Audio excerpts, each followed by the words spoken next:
By profession, my dad was a forester. He spent his whole career with the U.S. Forest Service. And so he's a man he was an Iowa guy, but he always dreamed about the woods and mountains, very different from where he grew up. So he ended up here in the Northwest. And again, he was shaped by great naturalist writing, Aldo Leopold's The Sam County Almanac and sort of the other classics of that kind of genre, talking about nature and the beauty of the world and things. So that was his profession, but he also had this vocation to the forest. He loved being out there. So he tried to introduce his kids to this as well. He wanted us to enjoy what he enjoyed.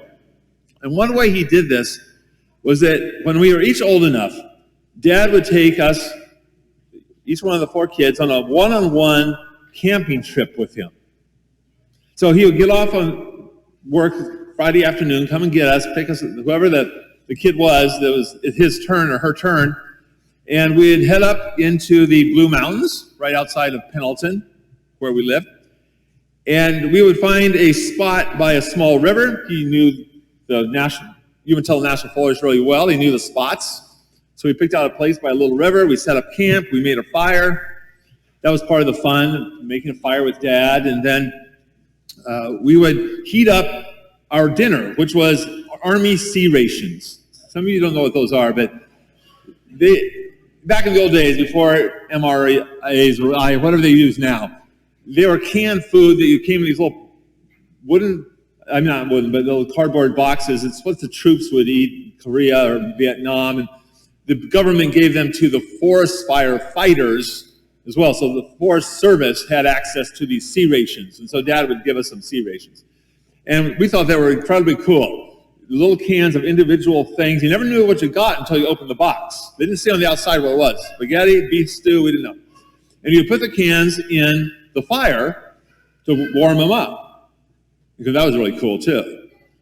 And then we'd have dinner and everything, and we'd talk a little bit, and then we'd let the fire go down, and then we'd get in our sleeping bags. There's no tent, so we were just outside, and we'd just look up at the sky and just listen until we went to sleep. So we'd return the next day, a simple, short overnight trip. But it kind of, again, an initiation into the sort of the magical world of the forest. So when I'm thinking back about that experience, when we enter into the forest, it can seem empty and silent. But if we stop and remain perfectly still and silent, if we just calm and just completely still ourselves for 15, 20 minutes, we realize the woods really are more alive and on the move than we first thought.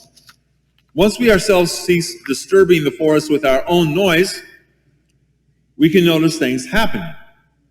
Insects are flying, or they're on the ground. Birds begin to sing again. The squirrels or the chipmunks start to forage again. The forest is more alive than we thought. If we'll just calm ourselves down, be quiet, be still, and be silent. So I want to relate that lesson or that experience of listening to the forest to the proper celebration of the season of Advent that we begin today. So I think for us modern minds, and this is using, again, language that I just picked up by a book by Charles Taylor, who's a Canadian philosopher, Catholic. And he wrote a book called A Secular Age. It's a big, huge thing. You probably haven't read it. But in this, he uses some language that I think is interesting. So to modern minds, us, the universe has become, as Taylor would say, disenchanted. And what do I mean by that? So a disenchanted world is one where the universe and nature is seen as basically an organic machine. So life forms are simply organic machines. Beautiful machines, wonderful perhaps, but no spiritual dimension, and they work according to invariable laws of physics, and the only minds in a disenchanted world are our human minds, but even these, they're not true minds in some sort of metaphysical sense. They're simply electric impulses firing away in the meat of our brains, giving the illusion of transcendence. But that's not the only possible way to look at the universe. This is what Charles Taylor's point is in The Secular Age. So he describes the world of ancient religions, the earlier Christianity, as perhaps not surprisingly, as an enchanted world.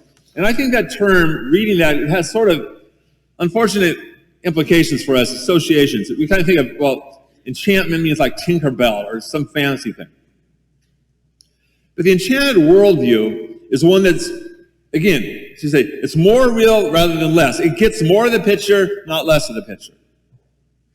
In it, as in the forest, there is more going on in the enchanted world's mindset than first appears. There are forces, there are minds beyond the human senses. And in this enchanted world, we are all affected not just by our fellow human beings, of the physical forces of nature, but by actions of God, the spiritual world, angels, saints, demons. The whole different dimension is out there. But this enchanted world is not one simply wherein spiritual beings, forces, and places are at work. There's also the sense of time is different. We mostly live today, most of us, in, we could call it secular time. So one thing happens after another, and when it's gone, it doesn't happen again. But in an enchanted universe, there's also, again, what Taylor would call like this higher time, sharing an eternity. They touch. So this higher time exists intertwined with secular time, and it gathers it sometimes bends it, and this is, again, a big stretch for us. This starts to sound like woo-woo stuff. We're so used to a disenchanted universe. But to give an example of higher time, let's take the season of Advent. So these seasons of the church are parts of higher time, and Advent, the season of preparation for Christmas, is perhaps, I would say, the most accessible gateway to this concept of higher time that most of us have left. It's one of the reasons we like it. So just a thought experiment for yourself. Do you feel that there's such a thing as Christmas time? That is different and distinct. It's not just a series of moments or days or weeks in December, measurable by clock or a calendar or sales receipts or whatever it is. But it's a spiritual something that can be called Christmas time. It's a reality out there. The so-called magic of Christmas is simply, it's an actual, just experience of this higher time. Essentially, we use the word magic of Christmas. Again, enchantment, that whole idea.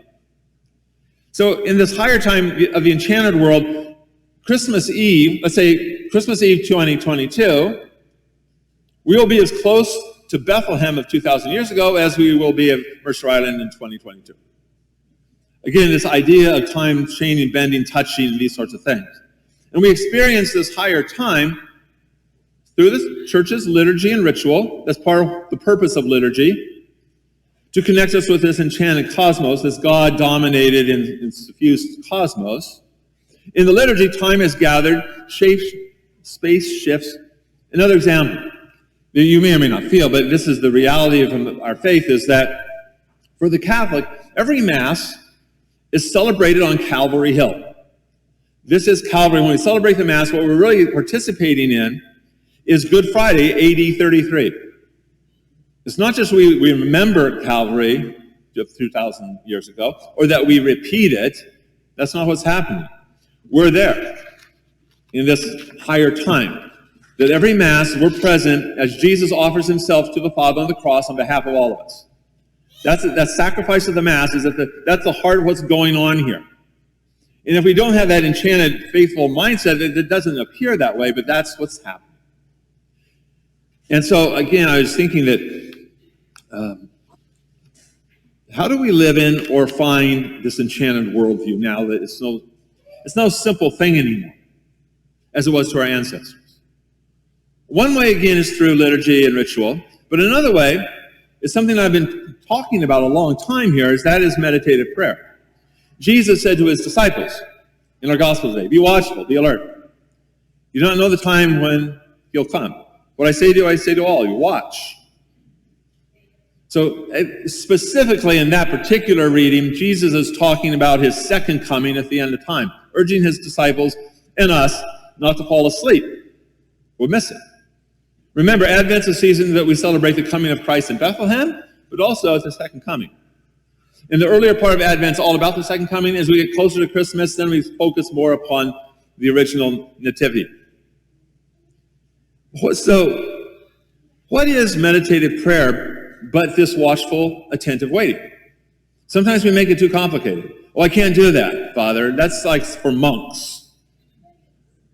It's meditative prayer. It's just simply watching attentively for the Lord. And here, I've asked you many times to spend 20 minutes a day in silent solitude, just being quiet, attentively watching for the Lord. It's easy to miss him if we make too much noise, in our own brains mostly. Here I want to come back to that night in the forest. So that's a great analogy, I think, for meditative prayer and for Advent. So at first, as we settle into the forest, there's just silence. There's just, nothing's happening. And we want to move or do something. But when we sit quietly, eventually, just as the camper, the sleeping bag, again, there's an analogy here. Camper eventually, if he or she's quiet enough, the forest I start to notice things, or it starts to come awake. It's no longer afraid of me, it's starting to move again. Meditative prayer is the same way. The problem is we sit down and we're making so much noise in our own brains, or we're moving, nothing's happening, so we're bored, and it's just empty, like a forest that you're not really listening to. And so the disciples of Christ, if we can, simply 15, 20 minutes, quiet, then we begin to sense other realities and minds surrounding us. Things start to come to us. And that's why I urge you again, take time each day for prayer. Get in touch with what's really happening in our lives. This is a huge distinction between the secular age and faith, is that we see different things in the world. So this is the beginning of Advent, the time and season of watching for the Lord. Make it a time of prayer. If you haven't practiced or even tried to practice watchful waiting on the Lord for 20 minutes a day, that could be a great Advent project. It's not like giving up food or drink or chocolate for Lent. This is a very Advent-y thing. If we want to discern the higher time, we need to celebrate Advent liturgies, sure, and prepare for Christmas by prayer. And the world is so busy now. It's so loud, especially in December. Only the person who spends enough time in quiet, still meditation can notice the time gathering in this higher time, Christmas time. This is Advent. Enter into the season as if into a dark forest. Imagine a starlit night. Watch long enough and quietly enough so as to be able to discern and enter Bethlehem again this Christmas.